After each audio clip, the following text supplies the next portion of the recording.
Music orchestra group. चल चलिए orchestra देखें, बहुत मजा आवत है, अभी पंगा नहीं लेने का। कहाँ घर है? अलहवा कला। मैनेजर का नाम क्या है? Santosh Kumar.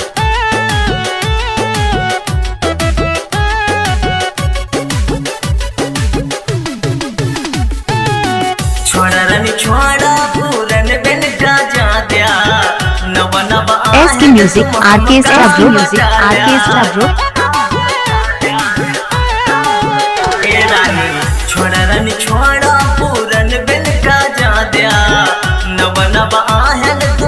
SK music orchestra group.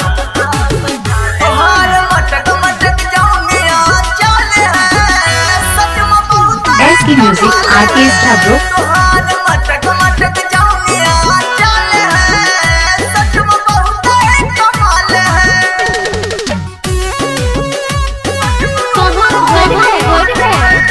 अलहवा अलहवा कला।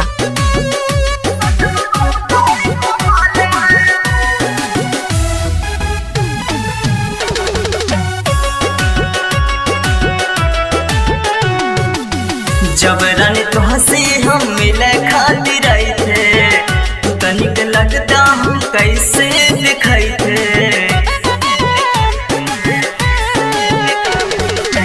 जब रानी तो हंसी हम मिले खातिर आई थे। SK music orchestra group. कहाँ घर है? अलहवा कला। हमारे खेसारी जैसन जौनिया चाल है, लगत तुहरा कमाल है। तुहार मटक मटक जौनिया चाल है, लगत बहुत कमाल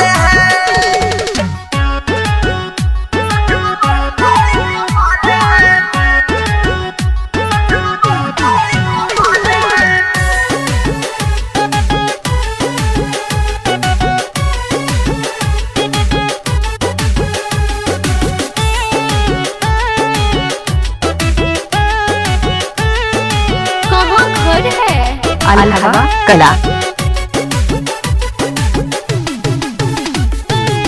हेलो रानी हमका बताब मेरी हाल माँ, का तू लगाऊ क्या है अपने दोनों गाल माँ।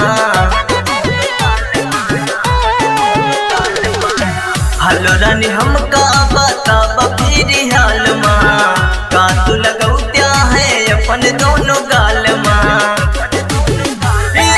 चिकन चिकन जौनिया गाल है, सच में बहुत कमाल है। तुहार मटक मटक जौनिया चाल है, आजाद जी कमाल है। राजेश कुमार साचन।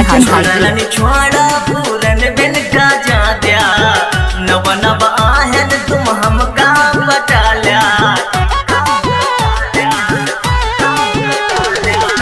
छोड़ा रानी छोड़ा पूरन बिन का एसके म्यूजिक आर्केस्ट्रा ग्रुप। आहन तुम हमका बता लिया। तुहार मटक मटक जौनिया चाल है, सच में बहुत कमाल है।